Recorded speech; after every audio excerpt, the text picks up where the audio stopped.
सास का कायाकल्प। राधा को अपनी सास से बहुत प्यार था। मम्मी जी, आपकी साड़ी कितनी प्यारी लग रही है। काश मैं भी आपके जैसी साड़ी पहन पाती। अरे बेटा, हमारे जमाने में तो साड़ी ही चलती थी। तू क्या करेगी साड़ी पहनकर? दिन भर भागा दौड़ी करती है। साड़ी कंफर्टेबल नहीं फील कराएगी। तू तो ऐसे ही जचती है बेटा। राधा सास को लेकर घूमने जाती, सैर करती और उनसे खूब बातें किया करती थी। एक दिन, अरे राधा और माँ, सुनो, अब हम लोगों को बम्बई चलना पड़ेगा। मेरी नई नौकरी वहीं लगी है। अरे वाह माँ, कितना मजा आएगा ना। अरे नहीं नहीं, मैं नहीं जाऊंगी। बड़ा शहर, बड़े लोग, मेरा दिल नहीं लगेगा। अरे माँ, मैं हूं ना आपके साथ। और सारा परिवार बड़े शहर में शिफ्ट हो जाता है। एक दिन, राधा, तू भी अब नौकरी में जाने लगी है। मैं तो बोर हो जाती हूँ। सोच रही हूँ आसपास की औरतों से दोस्ती कर लूँ।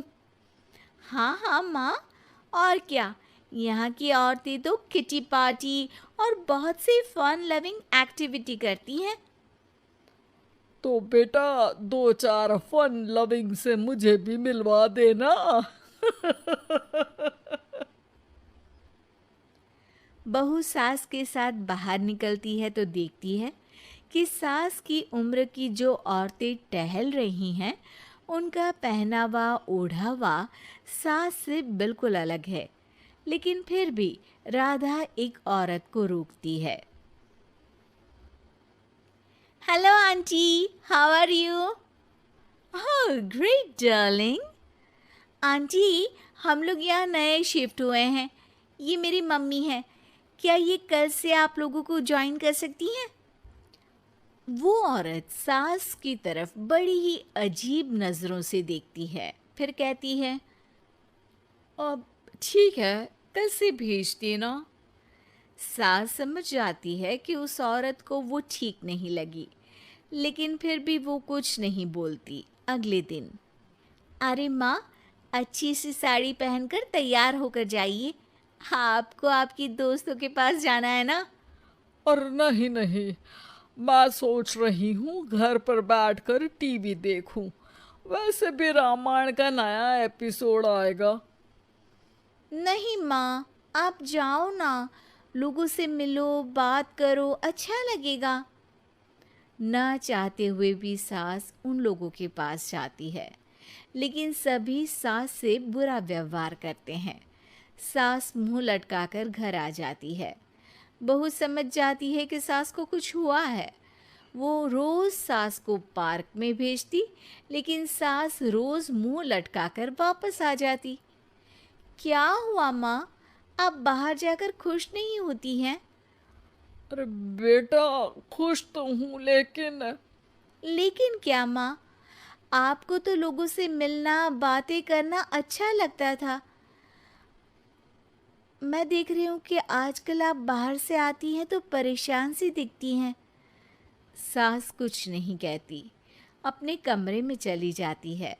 अगले दिन राधा चुपके से सास के पीछे पार्क में जाती है। हेलो, कैसे हैं आप लोग? एक औरत मुंह बनाकर साइड हो जाती है। सभी एक दूसरे से बात करती हैं, लेकिन राधा की सास साइड में चुपचाप अकेली बैठी रहती हैं। राधा घर आती है और सास के वापस आने का इंतजार करती है। सास मुंह लटकाकर घर आती है। अरे मम्मी जी, तब से इंतजार कर रही हूँ। जल्दी तैयार हो जाइए, मार्केट जाना है। राधा सास को लेकर बाजार जाती है और उन्हें कुछ मॉडर्न कपड़े दिलाती है। अगले दिन सास उन कपड़ों को पहनकर पार्क में जाती है। Oh my god, you are looking gorgeous. Beautiful top, कहाँ से लिया? हे, मेरे घर में कल किटी है, तुम जरूर आना। अजीब औरतें हो तुम लोग। मैं रोज आती थी तब तो तुम लोग सीधे मुंह बात भी नहीं करती थी। आज इन कपड़ों को देखकर तुम मुझे घर बुला रही हो। लेकिन सुनो, अब मुझे तुम लोगों से कोई बात नहीं करनी और ना ही दोस्ती करनी है। अरे तुम तो बुरा मान गई। वैसे दोस्ती नहीं करनी थी तो ये कायाकल्प क्यों किया? ये मेरी बहू ने किया है। मैं यहाँ सिर्फ ये देखने के लिए आई थी कि तुमको मुझसे समस्या है या मेरे कपड़ों से। कपड़े तो बदले जा सकते हैं। अच्छा चलो जो भी हो, अब हम लोग तुम्हें अपने साथ रखने को तैयार हैं। लेकिन अब मुझे तुम लोग नहीं पसंद। ये बोलकर राधा की सास वहाँ से चली जाती है। वाह माँ जी, आज तो आपका चेहरा खिला खिला सा लग रहा है। लगता है आपकी सहेलियों ने आपको अपना लिया। हाँ, वो तो अपनाना ही था। दिखावे वाली जो है वो, मेरे कपड़े बदलते ही उनका दिल बदल गया। लेकिन आज मैं उन्हें मना कर आई, अरे क्यों माँ जी? क्योंकि उन लोगों को मुझसे नहीं मेरे कपड़ों से दोस्ती करनी थी। वैसे मेरे पास तो तू है ना, मेरी प्यारी बहू। मुझे किसी की जरूरत नहीं है। अरे नहीं नहीं माँ जी, आप ऐसा क्यों सोच रही हैं?